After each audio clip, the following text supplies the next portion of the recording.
네, 반갑습니다. 오늘 저는 눈물의 골짜기를 건너라는 제목으로 하나님께서 우리에게 주신 영적 인사이트를 전가하고자 합니다.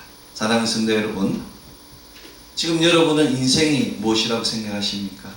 인생은 높은 산과 깊은 골짜기를 합친 것과 같습니다. 산과 골짜기는 부귀영화와 천대멸시, 가난, 성공과 실패, 기쁨과 슬픔 등을 의미합니다. 살다 보면 기쁨과 슬픔, 축복과 고난은 번갈아 가며 옵니다. 때로는 슬픔이, 때로는 기쁨이, 때로는 행운이, 때로는 낭만이 오는 것이 인생입니다. 유대인의 경전 미드라시는 다윗 왕의 반지에 대하여 이건 역시 곧 지나가리라 라고 적혀 있다고, 기록되어 있다고 합니다. 이 말씀은 고난에 꺾어지지 말고 기쁨에 흔들리지 말라는 의미입니다. 인생은 지나친 슬픔, 지나친 기쁨, 지나친 고난, 지나친 축복이 올 때 이용합니다. 자기 그릇보다 큰 슬픔이나 감당할 수 없는 그런 축복이 오면 무너지게 되어 있습니다. 인생은 너무 힘들어도 위험하고 너무 편해도 문제가 됩니다. 인생은 너무 힘들면 포기하게 되고 너무 편하면 또 너무 멀리 뛰기 때문입니다. 여러분 자신을 살펴보십시오. 여러분이 실수할 때가 언제입니까? 실수는 상대가 강할 때가 아니라 약할 때 더 자주 나타납니다. 내가 강할 때 실수가 많이 나타나기도 합니다. 우리는 이러한 세상 이치를 통하여 하나를 얻으면 반드시 하나를 잃게 됨을 배웠습니다. 인생을 살면서 지나치게 흥분하는 것도, 지나치게 분노하는 것도 다 독이 됩니다. 믿음을 통하여 모든 것을 통제하는 습관을 갖추어야 합니다. 믿음은 순간의 감정으로 하는 것이 아닙니다. 인내와 비전으로 영생을 소망할 때 그 잔잔한 믿음이 불같은 열정으로 뜨겁게 일어나는 것입니다. 순간의 열정, 순간의 감정은 바람이 불거나 물결이 일면 안개처럼 사라집니다. 믿음은 가을 햇살 아래 익어가는 미랄처럼 태풍과 폭염과 가뭄과 홍수를 굳건하게 이기고 가을 햇살을 맞을 때 그때 비로소 결실을 거둘 수 있습니다. 인생에 있어서 지나간 고통은 축복이 됩니다. 인생에 있어서 지나간 고난은 성장의 자양분이 됩니다. 인생 과정은 산과 골짜기를 걸어가는 것과 같습니다. 성경에 기록된 믿음의 조상 역시 모두 산과 골짜기를 거쳤습니다. 창세기 15장 12절에서 13절, 해질 때에 아브라함이 깊이 잠든 중에 깜깜함에 임함으로 심히 두려워하더니 여호와께서 아브라함에게 이르시되 너는 정령이 알라 내 자손이 이방에서 객이 되어 그들을 섬기겠고 그들은 400년 동안 내 자손을 괴롭게 하리라 라고 기록하며 아브라함 역시 그 깜깜한 가운데 두려워했다고 전가하고 있습니다. 창세기 15장은 횃불 언약입니다. 횃불 언약인데 하나님이 약속을 하셨어요. 자손을 약속하셨어요. 그럼에도 불구하고 아브라함의 믿음이 약하기 때문에 결국에는 이런 두려움을 겪을 수밖에 없는 것입니다. 민수기 11장 15절, 주께서 내게 이같이 행하실지인데 구하옵나니 내게 은혜를 베푸사 즉시 나를 죽여 나로 나의 공감을 보지 않게 하옵소서. 여러분, 이스라엘을 출애굽시킨 모세 역시 하나님께 죽게 해달라고 강구했다고 기록하고 있지 않습니까? 우리가 잘 아는 엘리야 역시 로뎀나무 아래에서 죽기를 강구한 겁니다. 믿음의 영적 전사, 하나님의 사랑을 받은 자, 그럼에도 불구하고 하나님 택하신 자임에도 불구하고 그들은 골짜기를 통과해야 되는 것입니다. 사무엘상 19장 10절, 사울이 단창으로 다윗을 벽에 박으려 하였으나 그는 사울의 앞을 피하고 사울의 창은 벽에 받친지라 다윗이 그 밤에 도피하며. 하나님의 마음에 합한 다윗도 세상 사람 때문에 도망가는 겁니다. 하나님의 부르심을 통해서 기름 부음을 받은 사무엘 사무엘을 통해 기름 부음을 받은 다윗 역시 도망다니는 그런 공고한 신세인 것입니다. 이사야 49장 4절 나는 말하기를 내가 헛되이 수고하였으며 무익히 공연히 내 힘을 다했다 하였도다. 정령이 나의 신원이 여호와께 있고 나의 보물이 나의 하나님께 있나니라. 대선지자 이사야도 자기가 헛되이 수고했다고, 헛되이 일하였다고 이야기한 것입니다.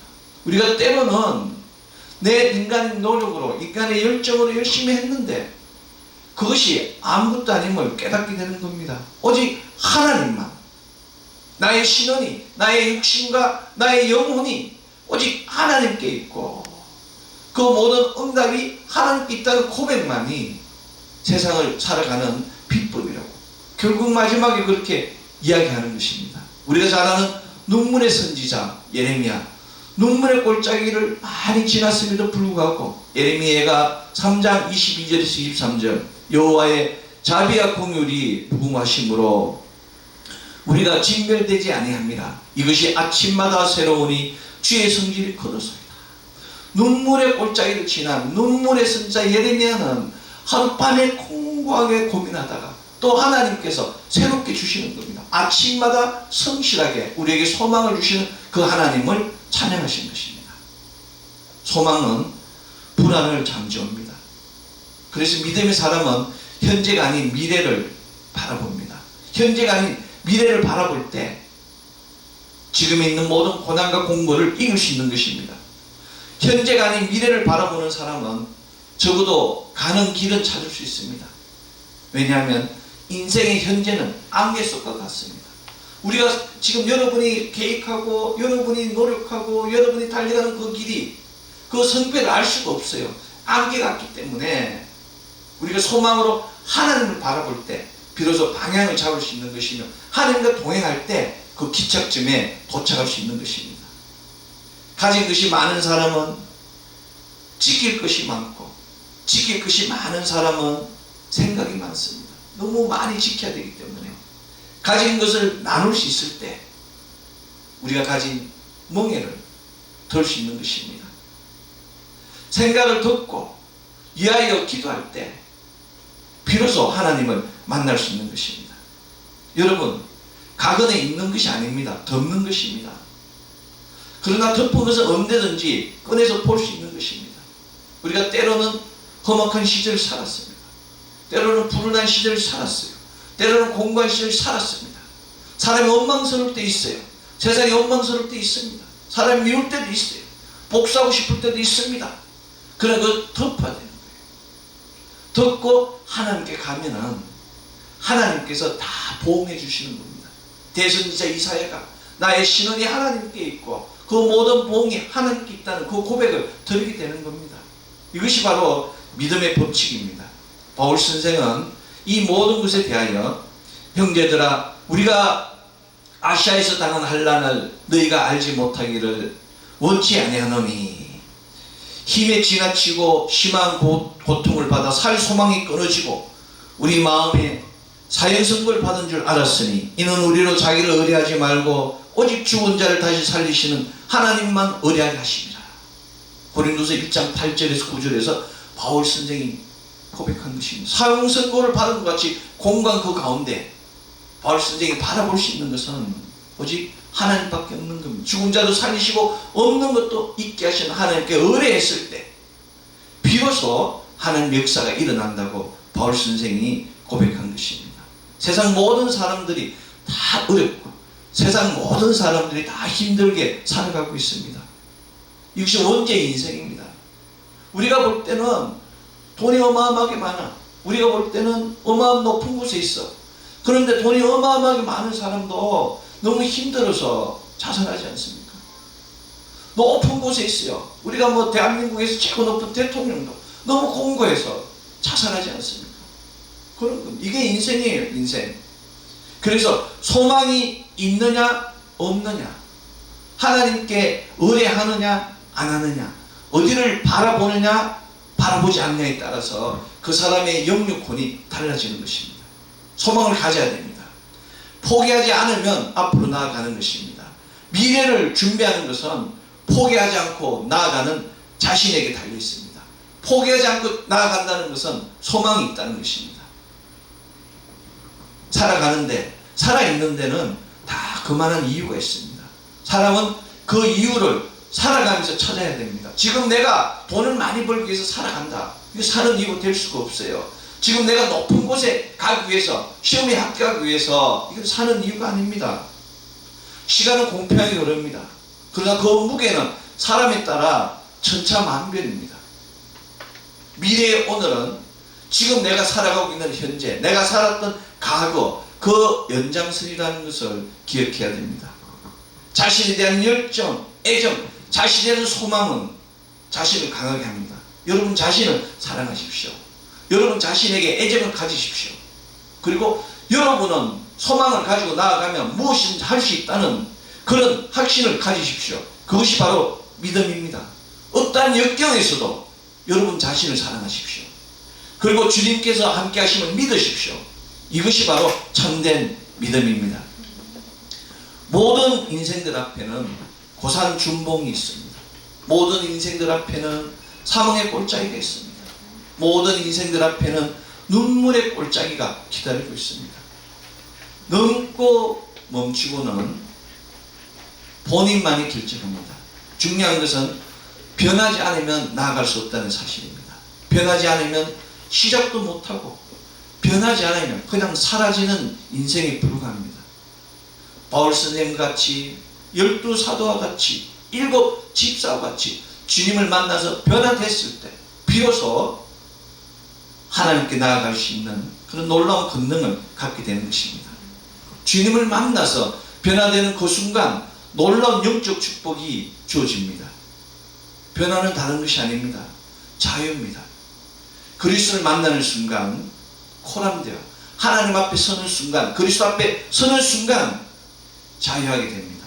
요한복음 8장 32절은 진리를 알지니 진리가 너희를 자유케 하리라. 많은 사람들이 물질에 묶여 있습니다. 명예에 묶여 있습니다. 학연, 지연, 모든 것에 묶여 있어요. 의식주에 묶여 있습니다. 묶여 있는 순간 우리의 영은 자유롭지 못하는 것입니다. 그것을 넘을 수 있어야 돼요. 여러분이 80이 되고 100살이 되고 하나님 만날 그때가 되었을 때 가장 남는 것이 좀 더 사랑하지 못했다는 것, 좀 더 용서하지 못했다는 것, 좀 더 품어주지 못했다는 것, 좀 더 기다려주지 못했다는 것. 그렇게 되는 겁니다. 하나님 그걸 바라세요. 변화는 다른 것이 아닙니다. 묶인 것으로부터 자유입니다. 물질로부터, 명예로부터, 나의 자존심으로부터, 모든 것으로부터 자유할 때 그것이 바로 참된 믿음을 누리는 것입니다. 세상에서 정해진 운명은 없습니다. 운명은 오직 하나님 의해서 결정될 뿐입니다. 그럼에도 불구하고 하나님이 사용하시는 위대한 사람들의 삶은 영적인 축복 가운데 살지라도 반드시 골짜기를 지났다고 성경은 증거하고 있습니다. 이 땅에서 골짜기를 지나지 않았다고 말할 수 있는 사람이 몇 명이나 있겠습니까? 우리 역시 깊은 골짜기를 지났거나 또 지금 지나가고 있습니다. 이것은 이 땅의 인생들이 골짜기에서 반드시 시험당함을 가리킵니다. 이 골짜기는 요한복음 6장 58절, 이것은 하늘로서 내려온 떡이니 조상들이 먹고도 죽은 그것과 같지 아니하며 이 떡을 먹은 자는 영원히 살리라 말씀같이 오직 예수 피하사를 먹고 말씀의 떡을 먹은 자만이 통과할 수 있습니다. 하늘에서 내려온 영광의 떡에 대한 말씀, 예수님께서 가버나움 해당에서 설교하셨습니다. 그런데 제자들이 아무도 믿지 않는 겁니다. 이 떡을 먹는 자는 영원한 생명을 얻는다고 세상에서 줄 수 있는 떡이라고 이야기했음에도 불구하고 제자들이 듣고 말씀하기를 이 말씀은 어렵도다. 누가 들을 수 있겠느냐고 요한복음 6장 60절에서 말씀하셨습니다. 하나님의 말씀은 다 어렵습니다. 세상 것이 아니기 때문에 아멘으로 화답하지 못합니다. 용납하지 못하기 때문에, 이해하지 못하기 때문에 아멘이 되지 않는 것입니다.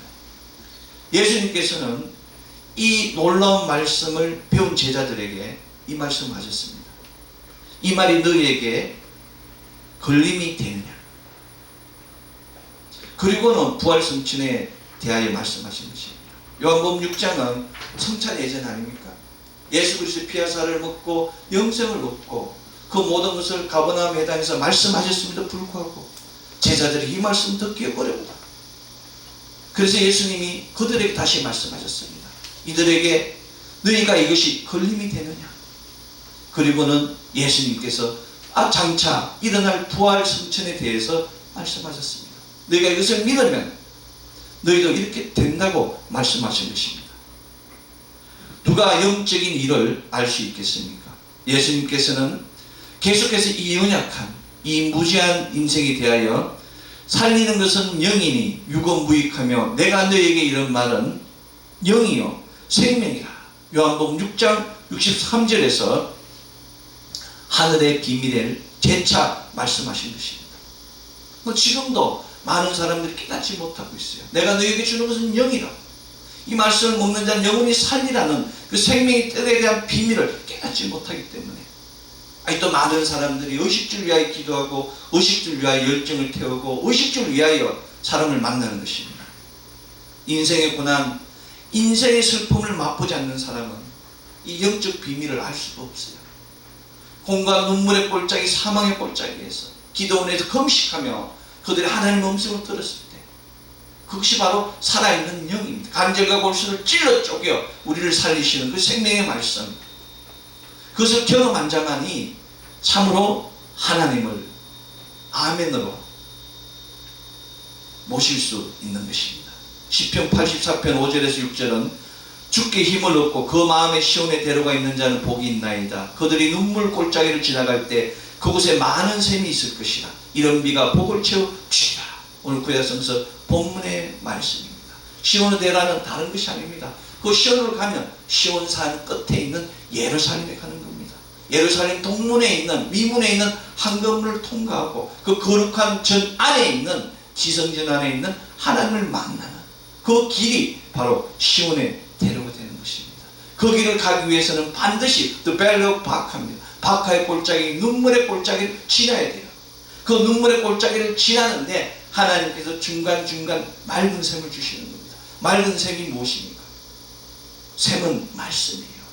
요한복음 8장 샘수의 큰 물입니다. 요한복음 4장 마르지 않는 샘물, 그 하나님 말씀을 먹고 또 위에서 내려오는 이런 비, 은혜의 축복을 받았을 때 비로소 우리가 원하는 그 시온산, 성산에서 하나님을 만나볼 수 있는 것입니다.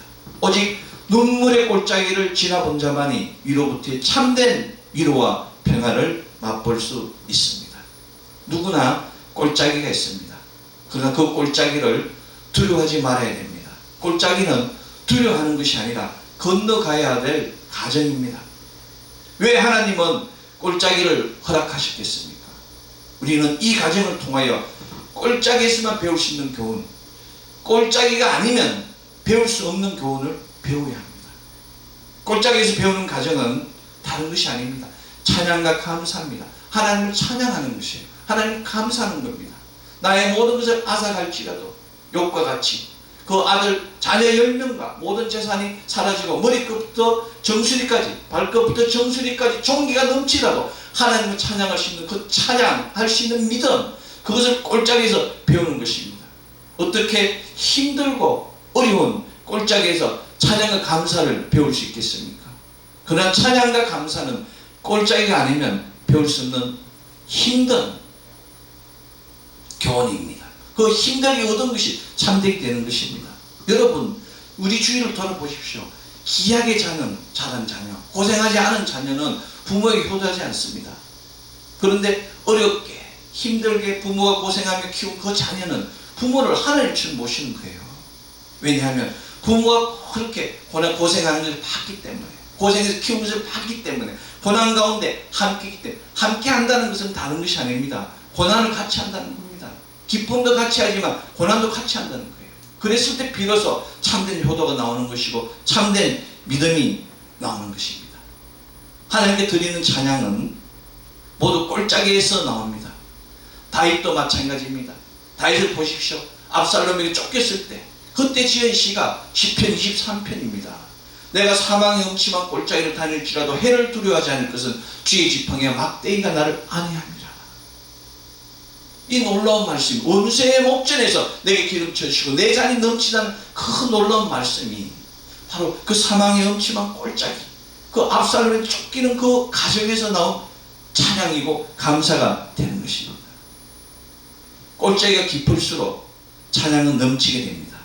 바울은 꼴짜기 훈련을 통하여 고린도전서 15장 10절 나의 나 된 것은 하나님의 은혜로 된 것이라고 찬양을 드렸습니다.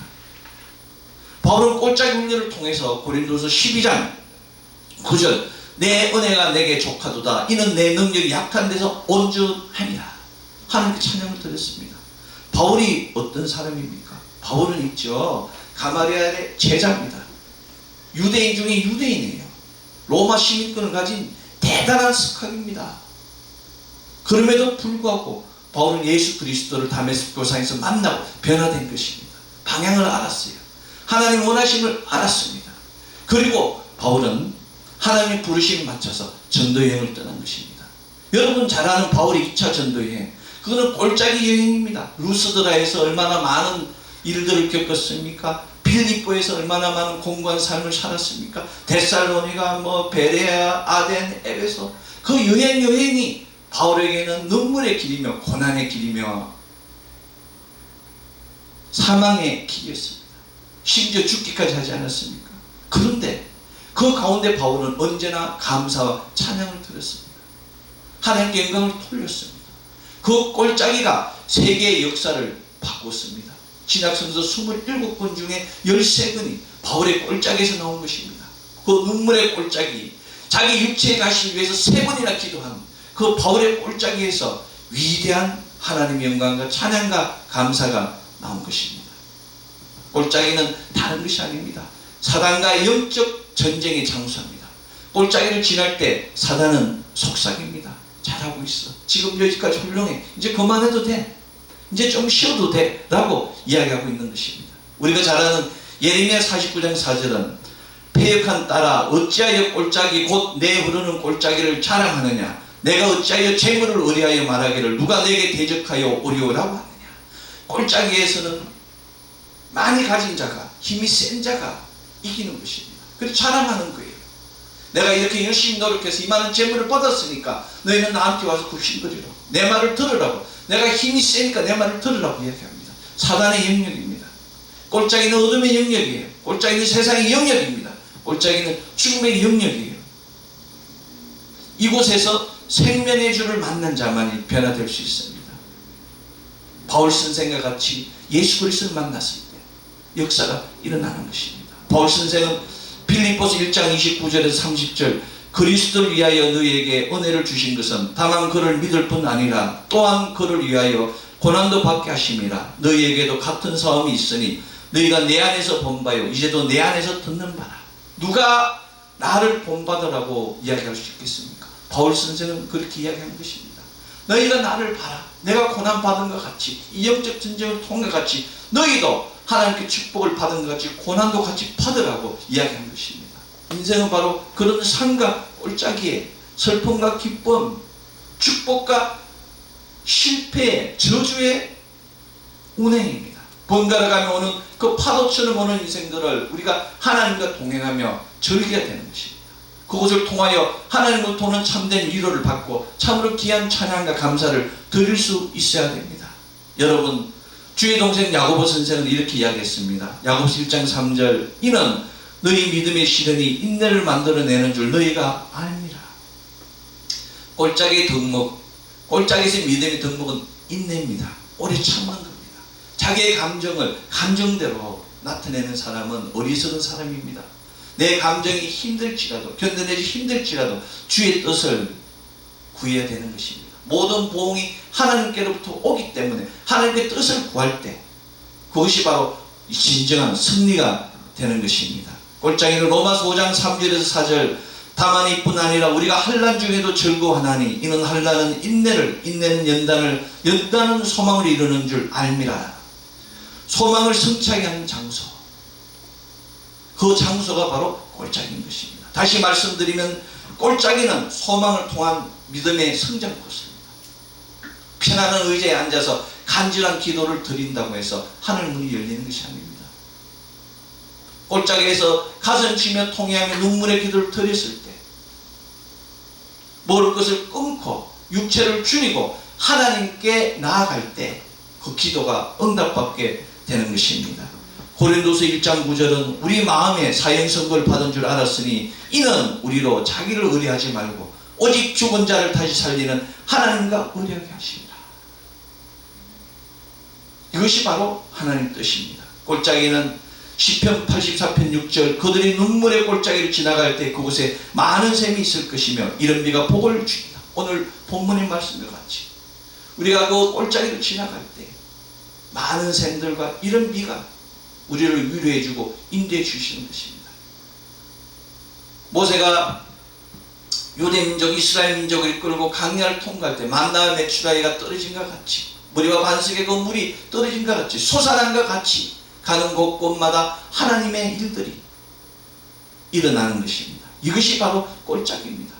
골짜기는 사망의 심판의 그 공고의 장소가 아니라 위로의 장소가 되고 축복의 장소가 되어야 됩니다. 믿는 자에게 골짜기는 성장의 장소가 되는 것이고 위로의 장소가 되는 것이고 축복의 장소가 되는 것이고 참으로 진정으로 하나님을 만나는 장소가 되는 것입니다. 한글 성경 눈물의 골짜기, 히브리어는 이 에멕 하박카입니다. 에멕 하박카. 시편 84편 6절에 나오는 그 눈물의 골짜기는 NIV 성경에서 The Valley of Baca라고 나와 있습니다. 바카 골짜기로 나와 있습니다. 그런데 이 골짜기를 한글 성경에서 눈물의 골짜기로 번역한 것입니다. 이 골짜기, 바카 골짜기는 다른 게 아닙니다. 뭐 나무, 고무나무, 우리나라에서는 뽕나무를 번역하는데 이 뽕나무 있는 골짜기예요. 그래서 순례자들이 예루살렘을 통과할 때 그 예루살렘에는 골짜기가 4개가 있어요. 흰놈의 골짜기, 흰놈의 아들 골짜기, 러바딘 골짜기, 뭐 이렇게 기드론 골짜기 4개가 있는데 그 골짜기를 예루살렘 가기 위해서는 통과해야 돼요. 거기에 가는데 거기에 이런 나무가 심겨진 작은 골짜기라는 큰 골짜기가 있는 겁니다. 그런데 70인역에서 눈물의 골짜기를 번역해서 한글은 이것을 따라온 겁니다. 이 골짜기는 고난과 탄식, 시련으로 점철된 이 경건한 인생길입니다. 순례길은 고난이 옵니다. 고난, 시련이 옵니다. 인내가 필요해요. 그러나 주어지는 것은 경건입니다. 경건, 구별됨이고 구분됨이 있는 그 길을 가게 되는 것입니다. 눈물의 골짜기에 있는 그 많은 샘은 믿음의 선진들의 눈물이며 죄인들의 회개의 눈물이 모여서 이루어진 것이 바로 눈물의 골짜기입니다. 이 눈물을 마르게 하는 것이 고린도서 1장 4절 우리의 모든 환난 중에서 우리를 이루어서 우리로 하여금 하나님께 받는 위로로서 모든 환난 중에 있는 자들을 능히 이롭게 하시는 하나님. 여러분, 눈물이 왜 나는 줄 아세요? 눈물은 감정에 정합니다. 우리가 혼적 눈물을 하나님 기뻐하세요. 우리가 눈물을 흘리고 간구하고 탄식하는 눈물의 기도를 드리는 것을 하나님은 긍휼히 여기시고 영적 축복을 주는 것입니다. 많은 사람들이 회복하기 위해서 암이 있으면 기도를 이렇게 합니다. 어떻게 하는가 하면 먼저 암을 고쳐주십시오. 내 마음 편하게 해주세요. 영적 문을 열게 해주세요. 하나님 열리지 않습니다. 영적 문을 먼저 열어야 돼요. 먼저 영적 문을 내 영을 회복시키고 그 다음 영이 거할 수 있는 혼을 영과 혼이 정화되었을 때 비로소 육체가 떨어지게 되는 것입니다. 거꾸로 기도하는 거예요. 그래서 어떻게 됩니까? 이 시대에 성령이 일하지 않는다. 그런 이야기가 나오는 겁니다. 영적으로 축복받으면 하늘에서 풀면 땅에서도 풀리게 되는 것입니다. 예수 그리스도께서 마태복음 16장에 주신 그 베드로에게 주신 그 놀라운 역사가 바로 그런 축복입니다. 땅에서 매면 하늘에서도 묶이고 땅에서 풀면 하늘에서 풀리는 역사가 영육혼의 온전한 자유함이 있을 때 묶인 것으로 자유함이 있을 때 하나님 놀라운 역사가 일어나는 것입니다. 눈물의 골짜기는 이처럼 위로받고 위로하는 자로 변화되게 하는 겁니다. 그래서 우리가 하늘로부터 수직적으로 위로받고 수평적으로 위로하는 자가 되어야 하는 것입니다. 골짜기를 지났을 때 비로소 산에 이릅니다. 우리가 잘 아는 예루살렘은 시온산 위에 있는 시온산 위에 건설한 도시입니다. 남쪽에 러바임 골짜기, 북쪽에 흰놈의 아들 골짜기, 서쪽에 흰놈의 골짜기, 동쪽에 기드론 골짜기겠습니다. 흰놈의 골짜기는 사랑이 있어요. 사랑. 이방신들을 태우는 그런 것. 그리고 예루살렘에서는 그곳에 분문이라고 있거든요. 오물을 버리는 문이에요. 오물을 다 버렸어요. 그 흰놈의 골짜기는 아주 무시무시한 이름이 있어요. 살육의 골짜기입니다. 살육이 막 죽이는 거예요. 예레미야 7장 32절은 나 여호와가 말하노라. 날이 이르면 이곳을 도벳이라 하거나 흰놈의 아들의 골짜기라 칭하지 아니하고 살육의 골짜기라 칭하리라. 매장할 자리가 없도록 도벳의 장사함을 임합니다.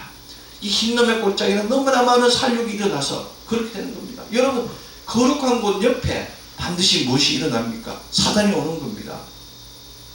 여러분, 거룩하고 하나님 믿는 잘 믿는 사람 옆에 사단들이 무너뜨리기 위해서 문어사자처럼 공격하는 겁니다. 예루살렘 옆에 이런 어마어마한 일들이 있는 겁니다. 빛과 어둠이 공존하는 도시가 예루살렘입니다.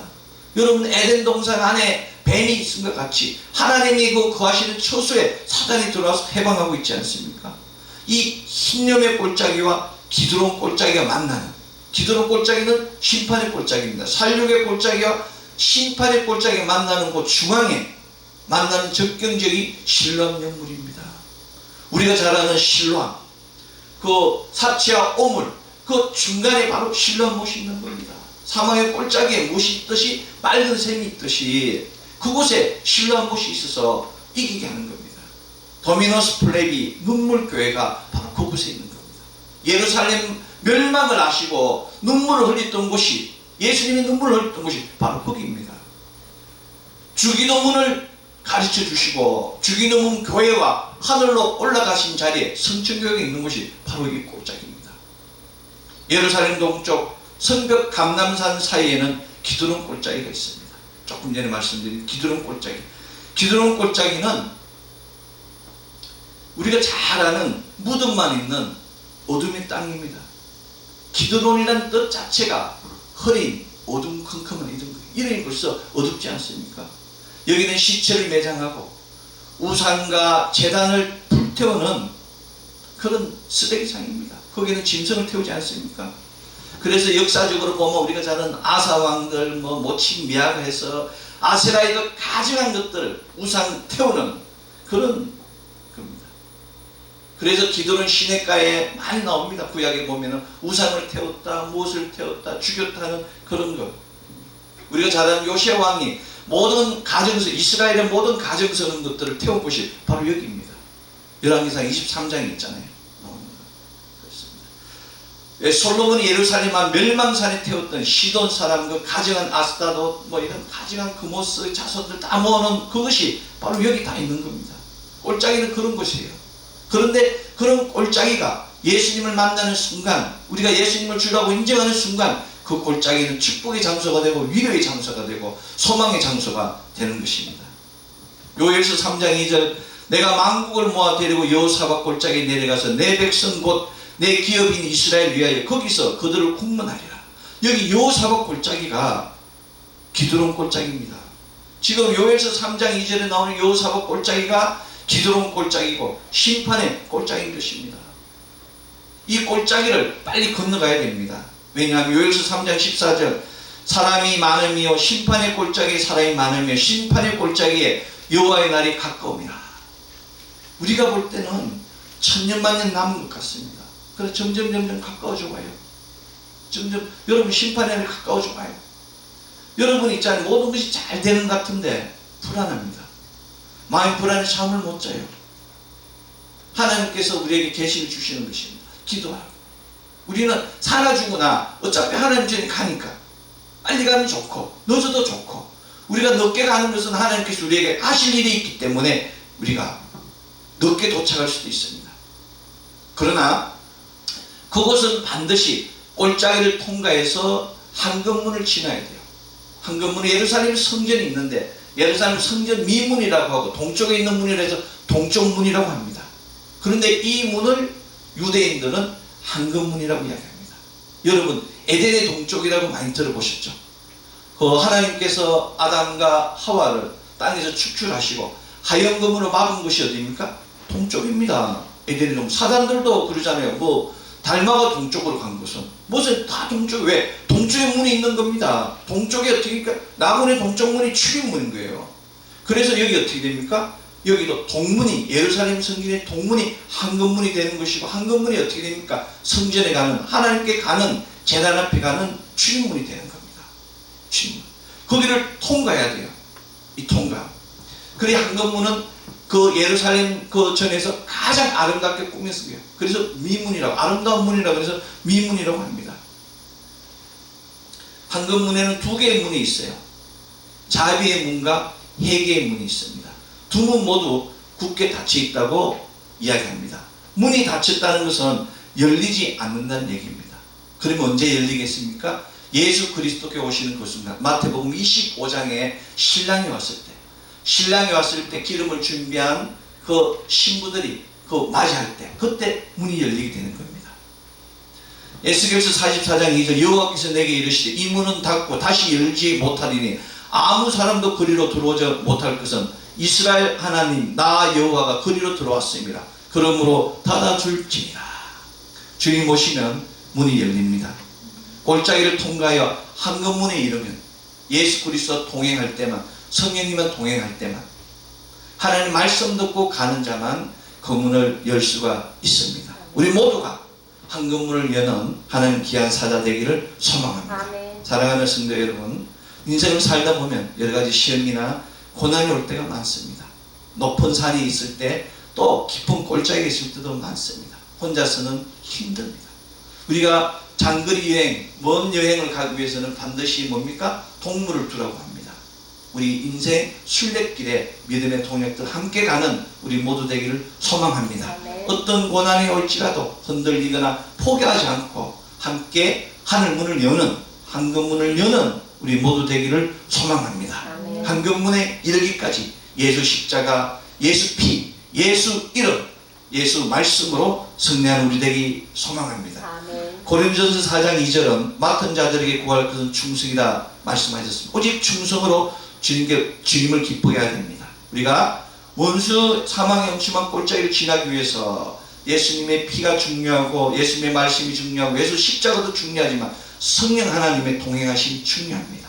성령 하나님께서 우리에게 오셔서 우리를 인도해 주시는 것입니다. 그래서 항상 성령님 환영합니다. 성령님 인정합니다. 성령님 모십니다. 성령님 무엇이합니다로 성령님과 동행하고 아침부터 저녁까지 우리의 호흡이 끝나는 순간까지 성령과 동행하여 하나님 역사를 이루어가는 우리 모두 되기를 소망합니다. 아멘. 오선줄 11번째 주일 인생의 골짜기 가운데서도 주님 주시는 말씀과 권능과 권세를 통하여 위로와 회복, 안식과 평화로 세상을 깨우는 우리 모두 되기를 소망합니다. 아멘. 기도하겠습니다. 사랑과 은혜와 자비가 풍성하신 아버지 하나님 감사합니다. 언제나 함께해 주시고